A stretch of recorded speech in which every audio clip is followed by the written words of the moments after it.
नमस्कार प्यारे बच्चों, मैं विजय। बच्चों, आज हम differential equation BSc second year unit 5 का इंपॉर्टेंट क्वेश्चन लेकर के आए हैं। आइए आज की ये जो क्वेश्चन है उसको देखते हैं प्यारे बच्चों, और इसका पीडीएफ एप विजय सर क्लासेस में हम अपलोड कर देंगे। आप जरूर देख लीजिएगा, फ्री मटेरियल में रहेगा। ठीक है, तो चलिए आइए देखते हैं आज की क्लास। ये न्यू सिलेबस का है प्यारे बच्चों, याद रखिएगा। अवकल समीकरण डिफरेंशियल इक्वेशन यूनिट 5। तो इसमें देखो क्या क्या है। देखो, चैप्टर नंबर 13 है अवकल समीकरण का ज्यामितीय अर्थ एवं लंबकोणीय संच्छेदी। इसमें बिल्कुल एक क्वेश्चन बिल्कुल 100% आना है प्यारे बच्चों, और सबसे इंपॉर्टेंट हमको तो यही लगता है, पहला वाला।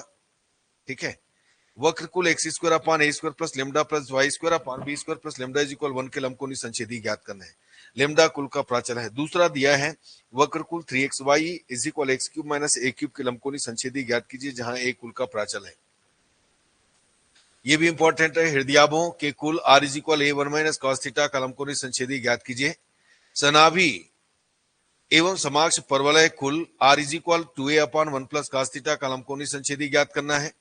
समाक्ष वृत्तों x square plus y square plus 2gx plus c is equal 0 के लंबकोणीय संच्छेदी का समीकरण ज्ञात कीजिए, जहां g प्राचल है और c कांस्टेंट है।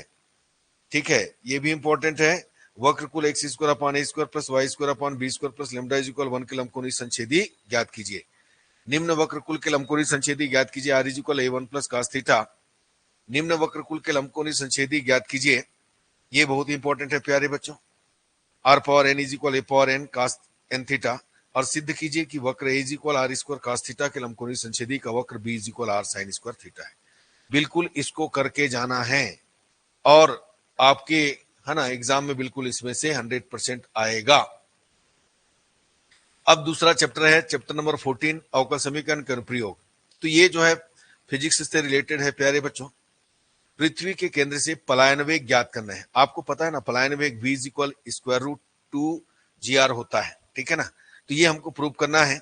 न्यूटन का शीतलन नियम लिखना है, और साथ में क्वेश्चन दिया है मूल रूप से 80 डिग्री सेल्सियस पर एक पिंड 20 मिनट में 60 डिग्री सेल्सियस तक ठंडा हो जाता है।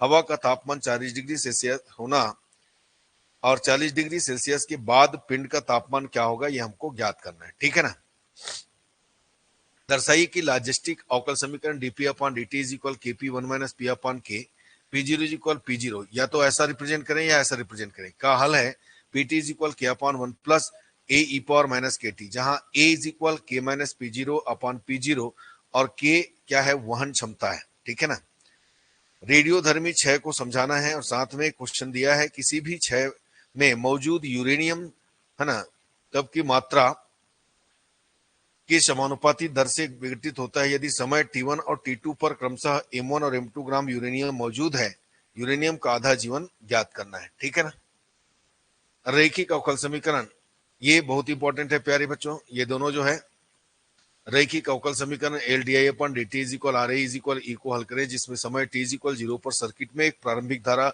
I0 प्रवाहित हो रही है और एक स्थिर EMF E0 से प्रभावित होता है। रैखिक अवकल समीकरण को हल करें L D I upon D T is equal are I E0 sine omega T, जहां एल आर और E0 स्थिरांक है, और वह स्थिति जब t अनिश्चित काल तक बढ़ता है। ये दोनों में से बिल्कुल एक आएगा 100%। ठीक है ना, और नेक्स्ट हमारा है वह पृष्ठ ज्ञात कीजिए जो पृष्ठ x square plus y square z is equal c को लंबकोनी काटता है, संच्छेदी बोल रहा हूं, लंबकोनी काटता है, और जो वक्र y square is equal x z is equal 0 से होकर गुजरता है। तो ये इस टाइप का क्वेश्चन आपको कर लेना है। ठीक है, तो बिल्कुल उम्मीद है हमें कि इसमें से आएगा।